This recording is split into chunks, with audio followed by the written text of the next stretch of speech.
మేము కలిసి న్యాయ విమర్శకు పోలేము.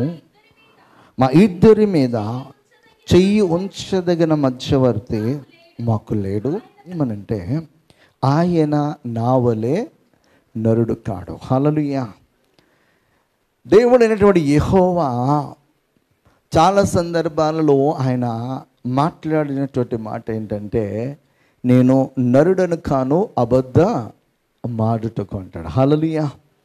ఆయన నరుడు కాడని చెప్పేసి యోబు గ్రహించి చాలా చక్కగా మాట్లాడుతున్నాడు. ఏమనంటే, ఆయన ఒకవేళ నరుడైతే నేను ఆయనతో ఏం చేసేవాడంట, వ్యాజ్యం ఆడేవాడు అనమాట. ఎలా వ్యాజ్యం ఆడేవాడంటే, నేను ఏ విషయంలో ఈ శిక్షకు పాత్రుడును అని చెప్పి మొట్టమొదట ప్రశ్న వేసేవాడు. ఒకే రోజున ఇంత భయంకరమైనటువంటి ఉపద్రవము నా మీదకు వచ్చుటకు నేను ఎక్కడ ఏ విషయంలో నేను పాపం చేశాను, ఏ విషయంలో నీ యొక్క ధర్మశాస్త్రమునకు విరుద్ధముగా ప్రవర్తించాను, ఏ విషయంలో నీ నామమునకు అవమానకరముగా నేను జీవించానని చెప్పేసి గట్టిగా పోరాడేవాడు అనమాట. ఆయన ఒకవేళ నరుడైతే అని చెప్పేసి బాధలో ఉన్నప్పుడు యోబు మాట్లాడుతున్నాడు. బాధలో ఉన్నప్పుడు మనం చాలా భయంకరంగా మాట్లాడతాం అన్నమాట. అయితే ఇక్కడ యోబు దేవుని సన్నిధిలో ఏమని మాట్లాడుతున్నాడంటే, ఆయన నా వలె నరుడు కాడు, నేను ఆయనతో వ్యాజ్యమాడ చాలను, మేము కలిసి న్యాయ విమర్శకు పోలేము. ఒకవేళ ఆయన నరుడైతే ఖచ్చితంగా న్యాయ విమర్శకు వెళ్ళేవాడు అనమాట. అసలు నేను ఏం చేశాను, నాకింత కీడు వచ్చుటకు, ఒకే రోజున గర్భాన పుట్టినటువంటి బిడ్డలందరూ చనిపోవడం అంటే సామాన్యమైన విషయం కాదు. ఒకే రోజున తన యావదాస్తి పోవడం అంటే సామాన్యమైన విషయం కాదు. ఒకే రోజున ఉన్న పాటున అనారోగ్యము తన్ని వెంటాడే విధముగా అయిపోయిందంటే అది సామాన్యమైన విషయం కాదు. ఒక్క రోజున ఒక్క చెడు జరిగితేనే తట్టుకోలేము. ఒకదాని తర్వాత ఒకటి గ్యాప్ ఇచ్చి, నెలలో లేక సంవత్సరాలు గ్యాప్ ఇచ్చి దేవుడు ఏదైనా ఒక పరీక్ష నిమిత్తము మనకి ఒక్క కార్యము చేసినట్లయితే మనం తట్టుకోలేం. అలాంటిది యోబు చాలా బాధను తట్టుకొని చాలా సౌమ్యముగానే మాట్లాడుతున్నాడు అనమాట. ఇక్కడ కొన్ని విషయాలు తను మాట్లాడుతున్నాడు అనమాట. ఏమనంటే, ఒకటి, ఆయన నరుడు కాడు. రెండు, నేను న్యాయ విమర్శకు పోలేను, మా ఇద్దరి మీద చెయ్యి ఉంచదగినటువంటి మధ్యవర్తి మాకు లేడు. మూడు విషయాలు. ఏమని? ఒకటి, నరుడు కాడు. రెండు, న్యాయ విమర్శకు పోలేను. మూడు, మధ్యవర్తి మా ఇద్దరి మీద. ఎవరిద్దరు? ఆ ఇద్దరు ఎవరు? యెహోవా, యోబు. ఈ ఇద్దరి మీద చేతులుంచదగినటువంటి మధ్యవర్తి లేడని చెప్పేసి తను ప్రశ్న వేస్తున్నాడు అనమాట. ఈ మూడాటిల్లో కొన్నాటికి మనకి ఆన్సర్ ముందుగానే తెలుసు. హల్లెలూయా. ఒకటి, ఆయన నరుడు కాడు. ఆయన ఆత్మ గనుక ఆయన ఆరాధించు వారందరూ కూడా ఎలా ఆరాధించాలని దేవుడు చెప్తున్నాడు? ఆత్మతో సత్యముతో ఆరాధించాలి. హల్లెలూయా. ఇది ఆయనకు కుమారుడిగా పిలువడుతున్నటువంటి యేసుక్రీస్తు ప్రభువారే ఆయన డైరెక్ట్గా చెప్పినటువంటి మాట. నీ దేవుడిని యెహోవా ఆత్మ గనుక ఆయనను ఆత్మతో సత్యముతో మనము ఆరాధించాలని చెప్పేసి ఆయన చెప్తున్నాడు. ఇంకా మనం చూసినట్లయితే ఆయన నరుడు కాడని చెప్పేసి డైరెక్ట్గా యెహోవా దేవుడే ఎన్నో మనలు చెప్పాడు. నేను నరుడని కాను, మీ వలె అబద్ధాలు ఆడడానికి అని చెప్తాడు. మనం అనుకో ఉన్న పాటిన టక్కుని చేంజ్ చేసేస్తాం. మనం నాలుగా టపటప తిరిగిపోద్ది ఇటు అటు. ఆయన కుడి ఎడమలకు తిరిగే దేవుడు కాదనమాట. మనం కుడి ఎడమలకు తిరుగుతాం. మనం ఎలాంటి వారం? ఒక కుండ లాంటి వారం. ఆ కుండ ఎవరి చేత నిర్మింపబడిందనమాట? కుమ్మరివాని చేతిలో మట్టి ఉన్నప్పుడు ఆ కుమ్మరివాడు తన మనస్సులో ఉన్నట్టుగా ఒక పాత్రను ఎలాగైతే తయారు చేయగలడో అట్టి విధంగా మనను దేవుడు ఏం చేస్తాడనమాట? ఒక పాత్రగా, ఒక మనిషిగా మనను తయారు చేసుకున్నాడు. అయితే కుమ్మరివానికి తను తయారు చేసినటువంటి కుండ పైన ఎలాంటి అధికారం ఉండదో మనల్ని తయారు చేసినటువంటి దేవునికి మనపైన ఏముంది? అధికారం. అసలు మనం ప్రశ్నించడానికే ఏం లేదనమాట, అసలు అర్హతే లేదు, ఎలిజిబిలిటీ లేదు అసలు మనకి. అర్థమైందా? ప్రశ్నించడానికే మనకి అర్హత లేదు, దేవుని ప్రశ్నించడానికి. దేవుని యొక్క వాక్యము అంత స్పష్టంగా చెప్తుంది. యెషయా భక్తుడు చెప్తాడు చాలా స్పష్టంగా, మనలను కలుగజేసినటువంటి దేవుడు మనకి కుమ్మరిగా ఉన్నాడు. మనలను ఎలా తయారు చేసుకున్నాడంటే ఒక మట్టి పాత్రగా చేసుకున్నాడు. ఈ మట్టి పాత్ర మీద సర్వాధికారం ఎవరికి ఉందంటే ఆయనకి మాత్రమే ఉంది. అయితే ఆ మట్టి పాత్ర నన్ను ఎందుకు ఈ రకంగా తయారు చేస్తావని చెప్పేసి కుమ్మరి వాడిని ఎలాగైతే ప్రశ్నించడానికి అర్హత లేదో, అలాగే మనకు వస్తున్నటువంటి శ్రమలలో, ఇరుకులలో, ఇబ్బందులలో, అవమానాలలో ఎలాంటి సమయంలో కూడా మనము ప్రశ్నించడానికి అధికారము లేదు మనకి. వీళ్ళకి రాసి చెప్తాడు 9:20. అవును కానీ ఓ మనుష్యుడా, దేవునికి ఎదురు చెప్పుటకు నీవెవడవో, నన్నెందుకు ఇలాగు చేసేదవని రూపింపబడినది రూపించిన వానితో చెప్పునా. ఓ మనుష్యుడా, దేవునికి ఎదురు చెప్పుటకు నీవెవడవు. మనము మన తల్లిదండ్రులకు ఎదురు చెప్తాం, మన కన్నా తల్లిదండ్రులకు. నిజం చెప్పాలంటే మన కన్నా తల్లిదండ్రులకు కూడా నొప్పి కలిగేటట్లుగా మన యొక్క మాటలు కానీ మన క్రియలు కానీ ఉండకోకుండా చాలా జాగ్రత్తగా మనం మసులుకోవాలి. నీ తల్లిదండ్రులను సన్మానించమని చెప్పేది అనేక వాక్యం చదువు. నీ తల్లిదండ్రులను ముదిమి యందు నిర్లక్ష్యపరచొద్దని దేనికి వాక్యం చెప్తుంది. నీ తల్లిదండ్రులకు మాటకు విధేయత చూపించాలి, లోపడాలి.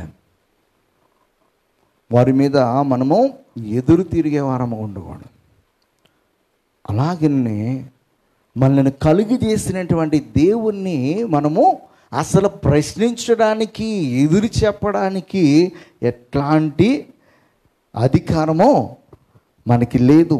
అందుకే యెషయా ప్రవక్త ఏమంటాడంటే 16లో, అయ్యో మీరెంత మూర్ఖులు, కొమ్మరికిని మంటికిని భేదము లేదని ఎంచదగునా, చేయబడిన వస్తువు దాన్ని చేసిన వాని వచ్చి ఇతడు నన్ను చేయలేదనవచ్చునా, రూపింపబడిన వస్తువు రూపించిన వాని వచ్చి ఇతనికి బుద్ధి లేదనవచ్చునా. అయ్యో మీరెంత మూర్ఖులు. ఈ భూమి పైన మెజారిటీ పీపుల్ అలాగా ఉన్నారన్నమాట. ఈ రోజున మనం ఈ స్థితిలో ఇలాంటి రూపాన్ని స్వతంత్రించుకోవడానికి దేవుడు మనపైన దృష్టి నిలిపి సకల అవయవాలను ఎక్కడ ఏది ఏ పరిమాణంలో ఉంచాలో అలా పరిమాణంలో ఉంచి మనం కలుగు చేసినందుకు మనము ఆయనకి కృతజ్ఞత తెలిపకపోయినా పర్వాలేదు, కానీ ఇంకనూ మన యొక్క లోకానుసారమైన ఆశలను బట్టి, కోరికలను బట్టి వచ్చినటువంటి ఉపద్రవాలలో ఆయనను మనము నిందించే విధముగా, ఆయనకు అవమానకరముగా, ఆయనకు మరి మనసు నొచ్చుకునే విధంగా మనము మాట్లాడకూడదు అన్నమాట. దేవుని యొక్క వాక్యము చాలా స్పష్టంగా చెప్తుంది, కుమ్మరికిని మంటికిని భేదము లేదని ఎంచదగునా. మనల్ని కలుగు చేసినటువంటి గొప్ప దేవుడు. మనకిని ఆయనకి ఉన్నటువంటి సంబంధం ఏంటంటే, ఆయన కుమ్మరి, ఆయన చేతిలో మనము ఒక మట్టి పాత్ర. ఈ మట్టి పాత్ర పైన ఎవరికి పరిపూర్ణ అధికారం ఉందన్నమాట? ఆయనకి మాత్రమే ఉంది. ఈ పాత్రను ఆయన ఎలాగైనా వాడుకోగలడు. తర్వాత దాన్ని చిదిమేసి పగులుగొట్టి మరలా వేరొక పాత్రను తయారు చేసుకోగలడు. సర్వాధికారం ఎవరికి ఉందంటే ఆయనకు ఒక్కడికి మాత్రమే ఉంది. నన్నెందుకు ఈ స్థితిలో వదిలేస్తావు, నన్నెందుకు ఈ బాధలకు గురి చేస్తున్నావు అని చెప్పేసి అడగడానికి ఎవరికి కూడా అధికారము లేదు. అదే యెషయా ప్రవక్త ఇంకొక మాట అంటాడు, 64:8. యెహోవా నీవే మాకు తండ్రివి, మేము జిగటమన్ను, నీవు మాకు కుమ్మరి వాడవో, మేమందరము నీ చేతి పని ఉన్నాము. హల్లెలూయా. చాలా చక్కటి మాట. ఈ మాట నాకు చాలా ఇష్టం. యెహోవా నీవే మాకు తండ్రివి. దేవుడు మనకిచ్చినటువంటి మంచి టైటిల్ ఏంటో తెలుసా? నేను నిన్ను నా కుమారుడుగా, నా కుమార్తెగా చేసుకున్నానని చెప్తున్నాడు. కుమారుడుగా, కుమార్తెగా మనల్ని చేసుకున్నాడు కనుకనే ఆయన మనపైన ప్రేమతో కొన్ని సందర్భాలలో మనను ఆయన తప్పిదము చేస్తున్నప్పుడు శిక్షిస్తాడు. తప్పిదము చేస్తున్నప్పుడు మనలను హెచ్చరిక చేస్తాడు, గద్దిస్తాడు, శిక్షిస్తాడు. రక్షించుకోవడానికి ఆయన చేయాల్సిన ప్రయత్నాలన్నీ చేస్తాడు. ఈ లోకంలో ఏ తల్లి అయినా, ఏ తండ్రి అయినా బిడ్డ చెడిపోతున్నప్పుడు ఎలా ఆ బిడ్డను సరిచేయాలో ఆ విధంగా సరిచేయడానికి సకల ప్రయత్నాలన్నీ కూడా చేస్తారు. ఇక వాళ్ళ చేత కానప్పుడు వదిలేస్తారు. అయితే దేవుడు అన్ని విధాల ప్రయత్నం చేసి చివరికి మనల్ని రక్షించడానికి ఆయన ఎలాంటి డిసిషన్ అయినా తీసుకుంటాడు అన్నమాట. ఇశ్రాయేలు అందరూ కూడా నాశనం అయిపోకుండా ఉండటానికి ఎన్నో మార్లు వారికి బాధ కలిగినను, దుఃఖము కలిగినను, ఆయాసకరముగా ఉన్నాను, ఆయన చాలా కఠినమైన నిర్ణయాలు తీసుకుని ఈరోజు వరకు కూడా ఇశ్రాయేలు అని పేరు ఈ భూమిపైన ఇన్ని వేల సంవత్సరాలైనా కూడా ఉంది అంటే ఆ ప్రజల పట్ల దేవుడికి ఉన్నటువంటి ప్రేమ.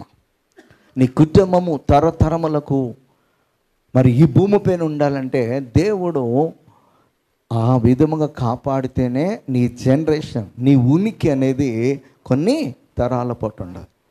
కొన్ని రాజ్యాలు చూడండి, కొన్ని కుటుంబాలు చూడండి, కొన్ని గోత్రాలు చూడండి, భూమిపైన కొన్ని సంవత్సరాల తర్వాత కనబడవు, అంతే అయిపోతుంది. కానీ దేవుడు మనపై ప్రేమతో ఆయన ఎడతెగక తన వాత్సల్యతను, తన కృపను మనపై చూపిస్తూ మనల్ని కాపాడుతున్నాడు. హల్లెలూయా. ఇక్కడ మనం గమనించినట్లయితే జిగటమన్ను నీవు మాకు కుమ్మరివాడు, మేమందరం నీ చేతి పని అన్నాము అనే మాట కంటే ముందుగా దేవుడు ఇక్కడ ఏం చెప్తున్నాడంటే నువ్వు నాకు బిడ్డవని చెప్తున్నాడు. ఆ బిడ్డగా ఉన్నటువంటి ఈ భూమిపై ఉన్నటువంటి జనులందరూ కూడా తన తండ్రిని మర్చిపోయి తిరుగుబాటు చేసి లోకములో వ్యర్థమైన వాటి యందు విశ్వాసం ఉంచి వ్యర్థమైన వాటిని అనుసరిస్తూ ఆ దేవుని దుఃఖపరిచే విధంగా అయిపోయింది అన్నమాట. ఈరోజున భూమిపై ఉన్నటువంటి చాలామంది జనులు ఎలా ఉన్నారంటే తనని కలుగు చేసినటువంటి సృష్టికర్తను విడిచిపెట్టేసి ఇంకా అద్దెకి తెచ్చుకున్నారన్నమాట. ఎవరినే? దేవుళ్ళని, దేవతలను. నీవే మా తల్లి, నీవే మా తండ్రి అని చెప్పి ఆరాధన చేయట్లేదు. ఇప్పుడు చాలామంది ఇప్పుడు చేసేది అదే. నీ యొక్క సొంత తల్లిని, తండ్రిని విడిచిపెట్టేసి ఎదురింటోనో, పక్కింటోనో, వెనకాలింటోనో అమ్మ నాన్న పిలిచావనుకో, మీ అమ్మ నాన్నకి కాలుతుందా కాలదా? మీ భాషలో చెప్తాను, కాలుతుంది కాలదా? భయంకరమైన కొమ్మ వస్తుంది. దొరకాలి కానీ పెడిమని వాయించేసి వాళ్ళని అమ్మా నాన్నని పిలిచేంత వరకు కూడా పటపటమంట 4 పీకుతారనమాట. హల్లెలూయా. ఇంకను ఈరోజు వరకు దేవుడు శాంతమూర్తిగా ఉన్నాడు. ఈరోజు వరకు కూడా మనపైన ప్రేమ చూపిస్తూనే ఉన్నాడు.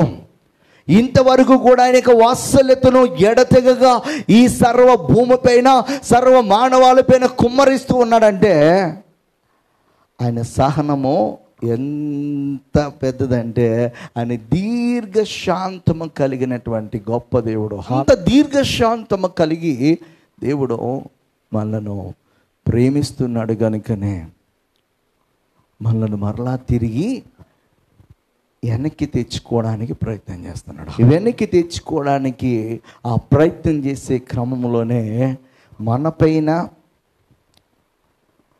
తండ్రి పైన చేయి పెట్టగలిగినటువంటి వాడు, ఆ చేయి ఈ చేయి పట్టుకుని మనల్ని కలపగలిగినటువంటి వాడు ఎవరన్నమాట? యేసుక్రీస్తు వారు. హల్లెలూయా. మాకు మధ్యవర్తి లేడే అని చెప్పేసి యోబు ఆ దినాలలో బాధ పెడితే, మన దినాలలో ఆ మధ్యవర్తి వచ్చేస్తాడనమాట. ఆ మధ్యవర్తి వచ్చి మనల్ని ఏం చేస్తున్నాడనమాట, అటు తండ్రి చేపట్టుకుని ఇటు మన చేపట్టుకుని మన ఇద్దరికి ఏం కలుపుతున్నాడనమాట, సంబంధాన్ని, తండ్రి కొడుకుల సంబంధాన్ని, తండ్రి బిడ్డల సంబంధాన్ని ఆయన మరలా తిరిగి రీఎస్టాబ్లిష్ చేస్తా ఉన్నాడు అనమాట. హల్లెలూయా. ఇంకా చెప్పాలని రిస్టోర్ చేస్తా ఉన్నాడు. అక్కడ మనం చూసినట్లయితే తిమోతికి రాస్తూ చెప్తున్నాడు 2వ అధ్యాయము 5వ వచనంలో, దేవుడు ఒక్కడే, దేవునికిని నరులకును మధ్యవర్తియు ఒక్కడే, ఆయన క్రీస్తు యేసు నరుడు. హల్లెలూయా. నీవు నరుడవు కావు అని చెప్పేసి అంటా ఉంటే ఇక్కడ ఆ నరుడుగా వచ్చాడు. హల్లెలూయా. ఆది యందు వాక్యం అండు, వాక్యము దేవుని యొద్ద, వాక్యమే దేవుడైనడు, ఆ వాక్యమే కృపా సత్య సంపూర్ణుడుగా మన మధ్యకు శరీరధారుడుగా ఒక నరుడుగా ఆయన వచ్చాడు. హల్లెలూయా. దేవుడు ఒక్కడే అని చెప్తున్నాడు ఇక్కడ. దేవునికి నీ నరులకును మధ్యవర్తియు ఒక్కడే, ఆయన క్రీస్తును నరుడు. తనకి వ్యాజ్యమాడడానికి, తనకి న్యాయ విమర్శ చేయడానికి నరుడు లేడని చెప్పేసి యోబు బాధపడితే, ఇక్కడ తిమోతికి రాస్తూ చెప్తున్నాడు, కొన్ని వందల సంవత్సరాల తర్వాత ఆయనే సశరీరుడుగా ఒక నరుడుగా మన మధ్యకు వచ్చి మనతో నివాసం చేసినటువంటి గొప్ప దేవుడు అన్నమాట. హల్లెలూయా. హెబ్రీయులకు రాస్తూ కూడా చెప్తాడు 8వ అధ్యాయము 6వ వచనము, ఈయన అయితే ఇప్పుడు మరీ ఎక్కువైన వాగ్దానములను బట్టి నియమింపబడిన మరి ఎక్కువైన నిబంధనకు మధ్యవర్తి ఉన్నాడు గనుక మరి శ్రేష్టమైన సేవకత్వం పొంది ఉన్నాడు. ఏలయనగా ఆ మొదటి నిబంధన లోపము లేనిదైతే రెండవ దానికి అవకాశం ఉండదని చెప్తున్నాడు. ఈయన అయితే ఇప్పుడు మరీ ఎక్కువగా వాగ్దానములను బట్టి నియమింపబడిన మరీ ఎక్కువైన నిబంధనకు, మరీ ఎక్కువైనటువంటి నిబంధనకు ఎలా ఉన్నాడంటే ఈయన మధ్యవర్తి అన్నాడు. ఈయన మధ్యవర్తిగా ఉండి మనలను ఎక్కడికి తీసుకుని వెళ్ళాలని, ఎలా తీసుకుని వెళ్ళాలని ఆయన ఆలోచన చేస్తున్నాడంటే, మరలా కుమారులుగా తండ్రికి ఏం చేయాలనుకుంటున్నాడు అన్నమాట, ఆయన పరిచయం చేయాలనుకుంటున్నాడు. హల్లెలూయా. యేసుక్రీస్తునందు మీరు విశ్వాసం వల్ల దేవునికి కుమారులై ఉన్నారనే మాట ఉంటుంది. హల్లెలూయా. అయితే యేసుక్రీస్తునందు విశ్వాసము ద్వారా ఎవరికి కుమారులు అవుతారన్నమాట, మనము తండ్రి అయినటువంటి దేవునికి. అంటే కుమారుడైనటువంటి యేసుక్రీస్తు ప్రభువుని ఎందుకు మధ్యవర్తిగా పెట్టాడంటే, ఈ మధ్యవర్తి ద్వారా మనము ఎక్కడికి వెళ్తారన్నమాట, తండ్రి యొద్దకు వెళ్తాం. ఈ తండ్రికి మనము కుమారులమని గుర్తు చేయడానికి, మన వారసులమని తెలియపరచడానికి ఆయన ఈ లోకానికి వచ్చాడు. హల్లెలూయా. 2 కొరింథీయులకు రాస్తూ 6వ అధ్యాయంలో 14వ వచనం నుంచి 18వ వచనం వరకు కొన్ని మాటలు చదువు. ఏమంటున్నాడు, మీరు అవిశ్వాసులతో జోడుగా ఉండకుడి, నీతికి దుర్నీతితో ఏమి సాంగత్యమో, వెలుగునకు చీకటితో ఏమి పొత్తు, క్రీస్తునకు బెలియాలుతో ఏమి సంబంధమో, అవిశ్వాసికి విశ్వాసితో పాలెక్కడిది, దేవుని ఆలయమునకు విగ్రహములతో ఏమి పొందిక, మనము జీవము గల దేవుని ఆలయమే ఉన్నాము. అందుకు దేవుడిలాగు సెలవిచ్చుచున్నాడు, నేను వారిలో నివసించి సంచరింతును, నేను వారి దేవుడనే ఉందును, వారు నా ప్రజలే ఉందురు. కావున మీరు వారి మధ్య నుండి బయలువెడలి ప్రత్యేకముగా ఉండి అపవిత్రమైన దానిని ముట్టకుడి.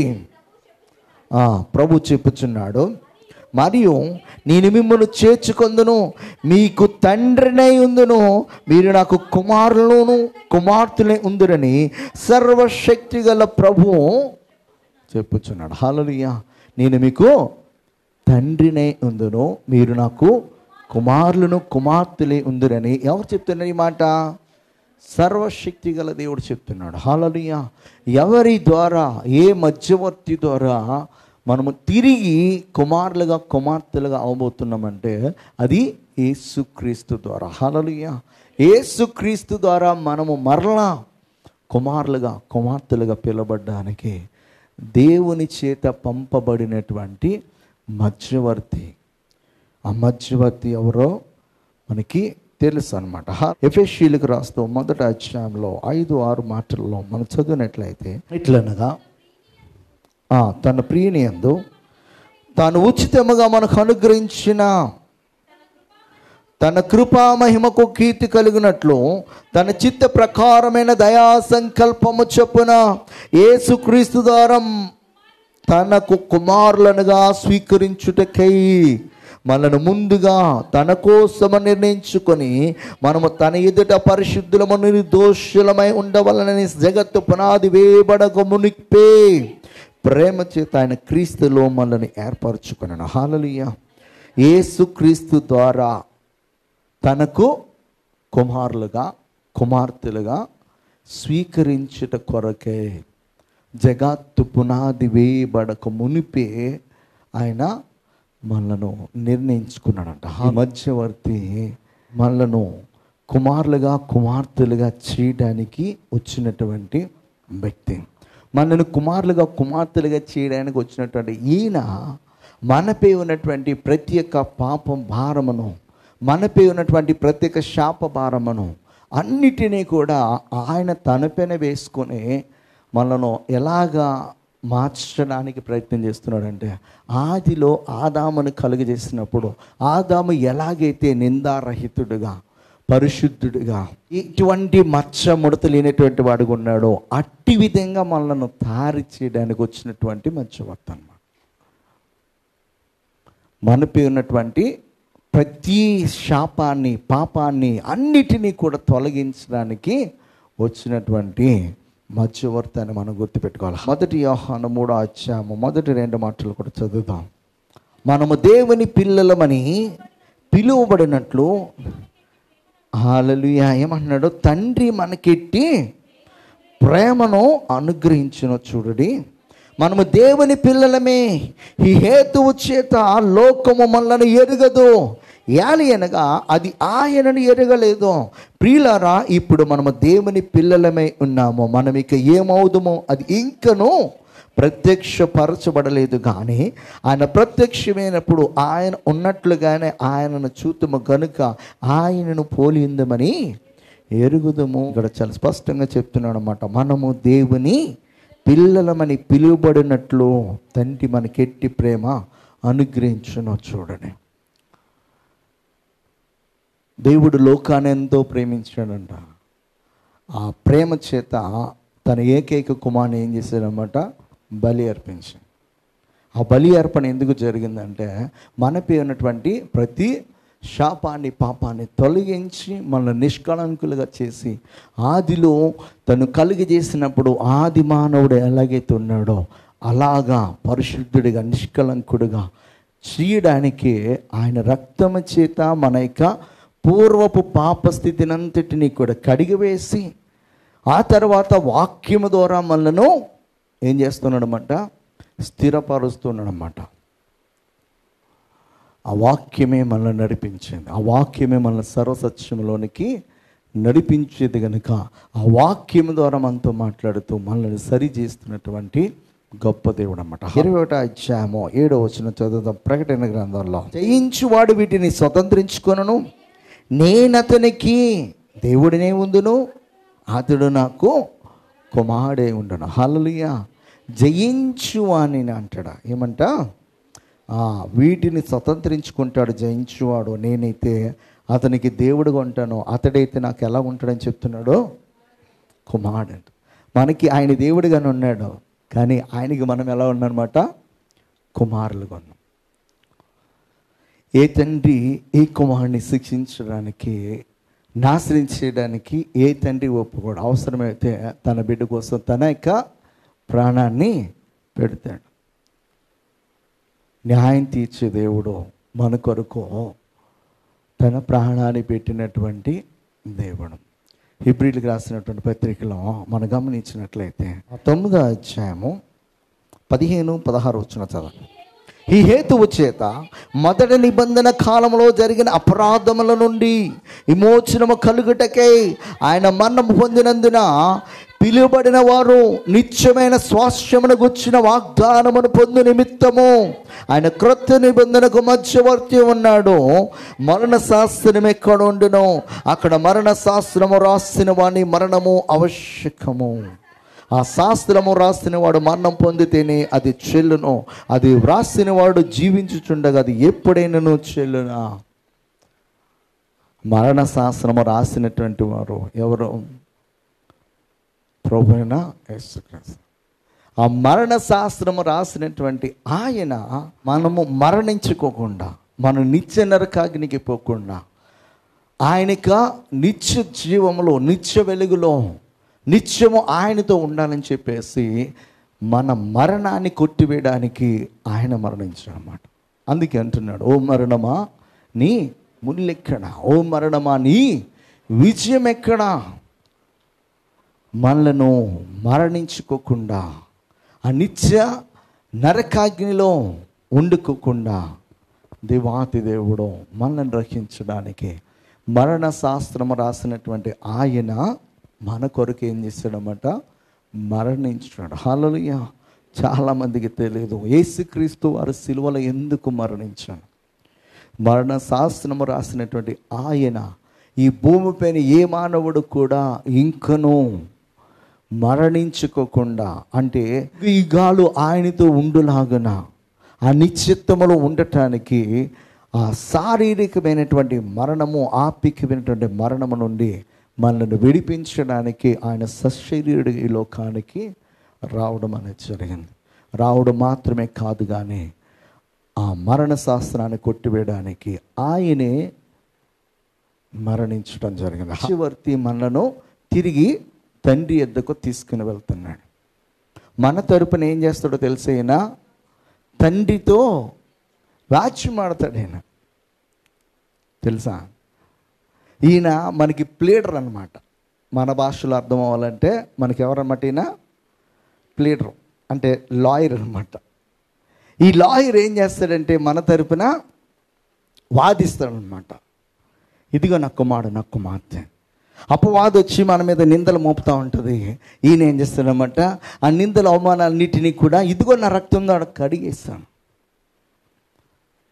ఆ యొక్క పాపమును, శాపమును అంతటిని కూడా నేను సిలువలో మరణించి నేను కొట్టివేశాను. ఇదిగో అతడు ప్రార్థించినప్పుడే అతని పాపములన్నిటినీ కూడా ఇక గుర్తు చేసుకోకూడదని చెప్పేసి నేను నా బీపీ వెనకాల వేసేసుకున్నాను. మన పాపములన్నిటినీ కూడా ఆ వీపు మీద వేసుకుని ఆ సిలువ మోసుకొని వెళ్ళి గొల్గొతా కొండపైన ఆయన ఆ సిలువ పైన 3 రెక్కల మధ్య బ్రాలాడి మనకు విడుదలిచ్చినటువంటి వాడు. మన పాపపు రుణపత్రుడనంట ఆయన దేని కొట్టాడంట? సిలువకు కొట్టాడంట. అంత ఇదిగా మన పాపాన్ని, శాపాన్ని కడిగేసి మనలను ఎటువంటి మచ్చముడత లేకుండా తండ్రి ఎదుట ఎలా నిలబెట్టాలనుకుంటున్నాడన్నమాట? పరిశుద్ధులుగా, నిష్కళంకులుగా. వాక్యమనే పాల వలన మనం ప్రతిరోజంట కడగబడిన వారమే తండ్రి ఎదుట నిలబడాల్సినటువంటి సమయం వచ్చినప్పుడు అంట మనం ఎలాంటి మచ్చముడత, డాగు లేకోకుండా కనపడాలని ఆ వాక్యమనే పాలనను మనకి ప్రతిరోజు ఇస్తున్నటువంటి దేవుడు అన్నమాట. ఇక్కడ ఈ మధ్యవర్తి ఏం చేస్తున్నాడు అన్నమాట? మనలను రిస్టోర్ చేస్తున్నాడు, పరిశుద్ధులుగా చేస్తున్నాడు, నిష్కలంకులుగా చేస్తున్నాడు, తండ్రితో మరలా సంబంధాన్ని కొనసాగిస్తున్నాడు. నరుడు కాడు అని చెప్పినటువంటి ఆ దేవుడు మరి ఆయనే నరుడిగా ఈ లోకానికి వచ్చాడు. అంతేకాకుండా పాత నిబంధనలో కూడా ఆయన నరుడిగా ప్రత్యక్షమైనటువంటి ఒక సందర్భాన్ని చూద్దాం. హోషేయ రాసినటువంటి గ్రంథంలో 12వ అధ్యాయము 3, 4, 5 వచనాలు చదువుదాం. తల్లి గర్భమందు యాకోబు తన సహోదరుని మడిమను పట్టుకొనెను. మగ సిరి గలవాడై అతడు దేవునితో పోరాడెను. అతడు దూతతో పోరాడి చేయమందును. అతడు కన్నీరు విడిచి అతన్ని బతిమాలెను. బెతేలులో ఆయన అతనికి ప్రత్యక్షమాయను. అక్కడ ఆయన మనతో మాట్లాడను. యెహోవా అని సైన్యములకు అధిపతియగు యెహోవా అని ఆయనకు జ్ఞాపకార్థ నామము. ఇక్కడ హోషేయ ప్రవక్త చెప్తున్నాడు, ఈ మాట చదివినప్పుడు చాలామందికి కొన్ని ప్రశ్నలు రావాలి. వాక్యం చదివే వాళ్ళైతే ప్రశ్నలతో పాటు కొన్ని ఆన్సర్స్ కూడా ఇక్కడే వస్తాయి. అక్కడ బేకరేవులో యాకోబు చాలా బాధలో, దుఃఖంలో, రేవు దాటాలా వద్దా అని చెప్పేసి సందిగ్ధంలో ఉన్నాడు. ఎందుకంటే రేవు దాటితే దాన్ని ఎదుర్కోవడానికి ఎవరు వస్తున్నారో, తన అన్న వస్తున్నాడు. తన అన్నకి ఎందుకు భయపడుతున్నాడంటే 21 సంవత్సరాల క్రితం అన్నకు రావాల్సినటువంటి దీవెనలను, ఆశీర్వాదాన్ని తండ్రి వద్ద నుంచి ఏం చేశాడన్నమాట, ఎత్తుకుపోయాడు. ఎత్తుకుపోయిన దానిని బట్టి నా అన్న కోపము చల్లారిందో లేదో, నాన్న నాపైన విరుచుకు పడితే నాకు పుట్టినటువంటి ఈ 12 మంది కుమారులు, కుమార్తెలు, నా భార్యలు, నాకున్న యావదాస్తి, నా పనివారు ఏమైపోతారో అని చెప్పేసి దాసీ పిల్లలను ఒక గుంపుగా, లేయా పిల్లలను ఒక గుంపుగా, రాహేలు పిల్లలను ఒక గుంపుగా, గుంపులుగా పంపిస్తూ ఉన్నాడు. పంపించి చాలా చాలా బాధలో దేవుని బ్రతిమాలుకుంటున్నాడు. దేవునితో అతడు పోరాటమే చేస్తున్నాడు. ఎలాంటి పోరాటం అంటే అది భౌతికమైన పోరాటం కాదు, కానీ ఆత్మ సంబంధమైన పోరాటంలో. ఈ పోరాటంలో ఎవరు గెలిచారంటే, దేవుడు గెలిచాడా, నరుడు గెలిచాడా? యాకోబు గెలిచాడు. నువ్వు నరుడు కావంటే ఆయన అక్కడ ఎలా వచ్చాడు? అక్కడ భౌతికంగా మనకి లిటరల్గా అర్థం తీసుకుంటే ఆయన ఎలా వచ్చాడు? అక్కడ నరుడుగా వచ్చాడు. అయితే ఆయన నరుడుగా వచ్చాడంటావా? ఎవరు చూశారు? అయితే అక్కడ మన లిటరల్గానే తీసుకుందాం. నరుడుగా వచ్చినటువంటి ఆయన ఎవరన్నమాట? యెహోవా అని, సైన్యములకు అధిపతియు యెహోవా అని ఆయనకు జ్ఞాపకార్థనము. కాబట్టి నీవు నీ దేవుని తట్టు తిరగవలను, కనికరమును న్యాయమును అనుసరించుచు ఎడతెగగా నీ దేవుని యందు నమ్మిక ఉంచమని చెప్పేసి దేని యొక్క వాక్యం సెలుస్తుంది. ఎందుకంటే కొన్ని విషయాలు మనకు మనమే దేవుని ద్వారా తెలుసుకుంటే మంచి. ప్రభువైన యేసుక్రీస్తు వారే నా గురించి ఏమనుకుంటున్నారా అని చెప్పేసి తన శిష్యులను అడిగినప్పుడు రకరకాల సమాధానం చెప్తే పేతురు వచ్చి, నువ్వు మెస్సీవు, మా కొరకు వచ్చినటువంటి యేసుక్రీస్తువు, నువ్వు దేవుని కుమారుడువు, అయితే ఇది నా తండ్రి అయినటువంటి యెహోవా నీకు బయలుపరిచాడు. ఈ విషయాన్ని ఎవరికి కూడా చెప్పొద్దు. ఎప్పటి వరకు చెప్పొద్దు అంటే, నా పునరుత్థానం అయ్యేంత వరకు కూడా, నువ్వు మేడగది అనుభవంలోకి వచ్చేంత వరకు కూడా, నువ్వు ఎవరితో కూడా, ఇదిగో ఈ 11 మందితో కూడా నువ్వు ఈ విషయాన్ని పంచుకోదని చెప్పాడు. హల్లెలూయా. కొన్ని విషయాల్లో మనం బైబిల్ చదువుతున్నప్పుడు మనకు మనమే మోకాళ్ళ అనుభవంతో తెలుసుకున్నప్పుడు ఆ సంతోషం వేరేలా ఉంటుంది. అసలు అది రివీల్ చేయబడినప్పుడు మన కళ్ళలోంచి ఎలా వస్తుందంటే ఆనంద బాష్పాలు వస్తాయి అన్నమాట. మన బైబిల్ తడుస్తుంది. దేవుడు కొన్ని విషయాలు మనకి రివీల్ చేసినప్పుడు, అలా రివీల్ చేసినటువంటి విషయాలను బట్టి మన హృదయం చాలా చాలా చాలా సంతోషకరంగా ఉంటుంది అన్నమాట. హల్లెలూయా. అందుకే కొన్ని విషయాలు నేను ఫైనల్గా చెప్పాను అనమాట. హల్లెలూయా. తెలుసుకోవాలని ఆసక్తి ఉంటే అడిగితే అప్పుడు చెప్పి ఇక్కడ చెప్తున్నాడు అన్నమాట. ఇక్కడ ఆ మధ్యవర్తిగా ఉన్నటువంటి ఆ దేవుడే, ఆ నరుడిగా ఉండడు అనుకున్నటువంటి ఆ దేవుడే యాకోబుకి ఎలా వచ్చాడమంట, నరుడిగానే వచ్చాడు. హల్లెలూయా. ఆదికాండము 32వ అధ్యాయము 24వ మాట. యాకోబు ఒక్కడు మిగిలిపోయి ఏమన్నాడు, ఒక్క నరుడు తెల్లవారు వరకు అతనితో పెనుగులాడెను.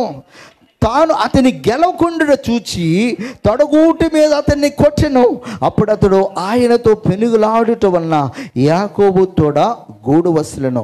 ఆయన తెల్లవారుచున్నది గనుక నన్ను పోనిమ్మనగా అతడు, నీవు నన్ను ఆశీర్వదించుదేనే కానీ నిన్ను పోనీయనను. ఆయన నీ పేరేమని అడుగగా అతడు యాకోబు అని చెప్పాను. అప్పుడు ఆయన, నీవు దేవునితోనూ మనుషులతోనూ పోరాడి గెలిచితివి గనుక ఇక మీదట నీ పేరు ఇశ్రాయేలే గాని యాకోబు అనబడదని చెప్పాను. అప్పుడు యాకోబు, నీ పేరు దయచేసి తెలుపమనెను. అందుకాయన, నీవు ఎందు నిమిత్తమో నా పేరు అడిగితివని చెప్పి అక్కడ అతని ఆశీర్వదించాను. యాకోబు అంటున్నాడు, నేను ముఖాముఖిగా దేవుని చూచితిని, ఆయనను నా ప్రాణము దక్కినదని ఆ స్థలమునకు పెనియేలు అను పేరు పెట్టెను. పెనియేలు అంటే దేవుని ముఖము. ఇక్కడ యాకోబు, దేవుణ్ణి నేను ముఖాముఖిగా చూస్తాను, దేవుడు ఒక నరుడుగా వచ్చాడు, నేను ఆయనతో ఏం చేస్తానన్నాడో ఫైట్ చేశానన్నాడు. ఫైట్ చేసి ఆత్మీయమైనటువంటి పోరాటం చేసి నేను గెలుచానంటున్నాడు. కొన్ని సందర్భాల్లో దేవుడు ఒక నరుడిగానే మన ఎద్దుకు ఒక దర్శనంలోనూ ఒక కళలోనూ వస్తాడు. మన స్థితిని మన పరిస్థితిని ఎరిగి మనను పరిశీలిస్తాడు. డైరెక్ట్గా వస్తే మనం కొన్నిటిని తట్టుకోలేం కనుక ఆయన దర్శనం ద్వారానే కొన్నిటిని చూపిస్తాడు. ఇక్కడ మనం గమనించినట్లయితే యోబు నువ్వు నరుడు కాడని చెప్తున్నాడు. ఆయన నిజంగా నరుడు కాడు, కానీ ఇక్కడ యాకోబుకి ఒక నరుడిగా ప్రత్యక్షమాడు. మరి యేసుక్రీస్తు ప్రభువారు ఒక నరుడిగా మనకి ప్రత్యక్షమైనటువంటి దేవుడు, మన మధ్యకు వచ్చినటువంటి దేవుడు.